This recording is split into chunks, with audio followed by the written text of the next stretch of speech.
So President Obama, as you all know, at the end of last week, decided, hey, you know what? Let's cut Social Security. That's a brilliant move. Democrats have historically protected Social Security ever since it's been formed. They were the party, of course, that introduced it. It's only the most popular policy in the whole country. And every single poll shows over 80% of Americans say don't cut it under any circumstances. So President Obama, in his infinite political wisdom, has decided that it'd be a genius political move to preempt the Republicans and offer them a preemptive compromise as usual and say that he will cut Social Security through a thing called a changed CPI. Now, back in December of 2012, last year, when they were having these negotiations, Bloomberg reports that it was the #1 priority of John Boehner. He said they reported at the time, a Republican congressional aide said Boehner is pressing harder for the CPI revision than for other entitlement changes, such as an increase in Medicare eligibility age. So he cared more about it than anything else, and Obama just gives it to him and says, okay, this is his genius negotiation strategy. So then it looks like there's some positive movement. Senator Graham from South Carolina, a Republican, has this to say.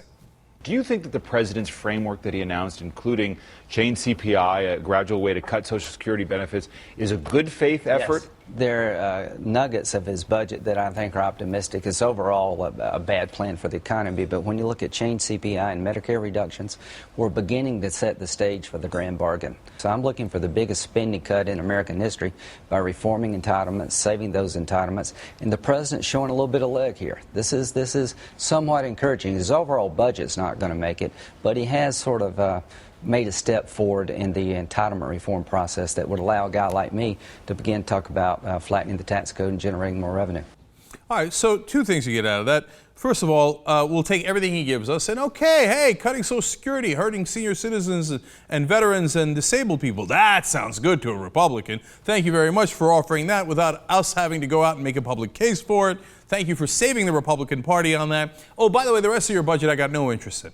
So I'm going to take everything you gave me and I'm going to offer almost nothing in return. Oh, great. That's a great start.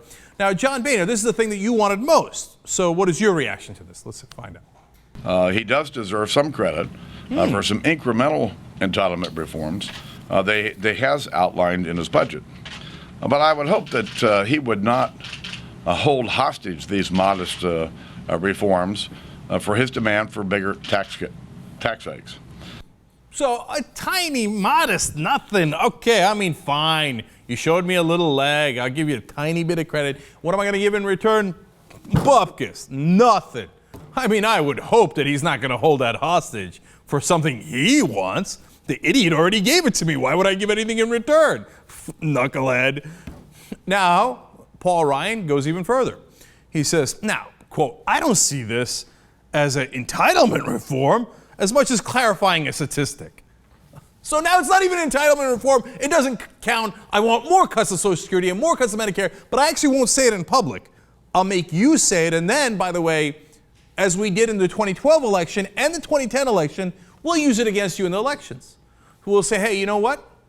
Obama's the one who cut Medicare by $716 billion. But wait a minute, Paul Ryan, that's also in your plan. In fact, you used the $716 billion and want to cut it even more. In fact, after the election, you demanded that he cut it even more than that. Oh, it doesn't matter. During the election, oh, son of a bitch, Obama, the Democrats cutting Medicare, right? You think they won't do the same thing on Social Security? Well, if you think that, you don't know anything about politics. You don't watch it, you don't follow it, you're not good at it, okay? Of course they're going to use it against him. In fact, here comes Representative Walden from Oregon to do just that. Watch. Well, I thought it's very intriguing in that his budget really lays out kind of a shocking attack on seniors, if you will. And we haven't seen all the detail yet, so we'll look at it. But I'll tell you, when you're going after seniors the way he's already done on Obamacare, taking $700 billion out of Medicare to put into Obamacare, and now coming back at seniors again, I think you're crossing that line very quickly here in terms of denying access to seniors for health care. And Okay, that's awesome. You know what happened? They said that's a Republican. That's not a progressive. That's a Republican saying, oh, he crossed the line, man, cutting into senior citizens. No, Walden, you schmuck. You skipped ahead. Right now, you're supposed to encourage him and goad him into doing more Social Security and more Medicare cuts. And then you say what you just said right before the election.